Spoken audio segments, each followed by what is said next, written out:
Good morning বন্ধুরা, তোমরা কেমন আছো? আশা করি ভালোই আছো, আমরাও ভালো আছি। এখন সকাল 8:30 বাজে, আর দেখো কতটা রোদ উঠে গেছে। তো মেয়ে স্কুল চলে গেছে, আমারও কাজকর্ম সব কমপ্লিট হয়ে চাটা খাওয়া সব কমপ্লিট হয়ে গেছে। তো দেখো রান্নাবান্না করতে চলে এসেছি। করবো গাঠি কচু আলু দিয়ে একটা তরকারি, আর ভাত বসিয়ে দিয়েছি। কচুটা সেদ্ধ বসিয়েছি, আর ভেন্ডি আলু পোস্ত করব। কচুটা অল্প সেদ্ধ হয়ে গেলে তারপর আলুগুলো দিয়ে দেবো। তো আলুগুলো দিয়ে দিলাম। তো দেখো হঠাৎ করে আবার বৃষ্টি চলে এসছে। জামা কাপড় ছাদে ছিল, সব নিয়ে চলে এলাম, কারণ অনেকটাই শুকিয়ে গেছে, কারণ আরও ভিজে যাবে। তো চলো রান্না বান্না কাজকর্ম কমপ্লিট করে আবার লাঞ্চের টেবিলে তোমাদের সঙ্গে আবার দেখা হচ্ছে। তো লাঞ্চে আছে ভাত, পেঁপে সেদ্ধ, ভেন্ডি আলু পোস্ত, ডাল, আর গাঠি কচু আলু দিয়ে একটা তরকারি, আর পাঁপড় ভাজা। তো তাড়াতাড়ি খাওয়া দাওয়া কমপ্লিট করা যাক, কারণ মেয়ের আজকে পড়া আছে।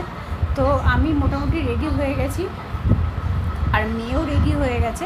তো আমি আর মেয়ে তাড়াহুড়ো করে বেরিয়ে পড়ছি, কারণ কি হঠাৎ আবার বৃষ্টিতে নেমে গেলে মুশকিল হবে। তো অটো পেয়ে গেলাম, তো অটোতে করে চলো একেবারে ওখানে গিয়ে দেখা হচ্ছে। তো পড়ার ওখানে চলে এসেছি, আর ঢুকতেই দেখো কী সুন্দর একটা গরু ডগি দেখতে পেলাম। তো মেয়ে তো দেখে খুব খুশি হয়ে গেছে, আর ও মেয়ে পড়তে ঢুকে পড়লো। তারপরে আমি এখানে থাকবো, একেবারে ওকে নিয়ে যাব। তো ওকে দিয়ে দেওয়ার পর, আর এইখানে ফুল গাছগুলোতে এত ফুল ফুটেছে। তো একটা টগর ফুল গাছে ফুলগুলো নিচে বিছিয়ে পড়ে আছে, মানে খুব সুন্দর লাগছে। আর প্রত্যেকটা গাছেই ফুল ফুটেছে, আগের দিনও দেখিয়েছিলাম। তো তারপরে পড়াটা কমপ্লিট হয়ে গেছে। পড়া কমপ্লিট হওয়ার পাশে একটা মেলা হচ্ছিল।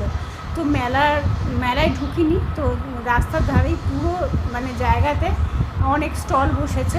তো তো মেয়ে বললো যে চলে একটু ঢুকেই দেখে আসি। তো দেখলাম, শুধু দেখাই হলো আর কি। তারপর একটু ওরা ফুচকা খেলো, ফুচকা খেয়ে একটু বাদাম নিয়ে, জিলিপি বাদাম নিয়ে তারপর বাড়ি চলে এলাম।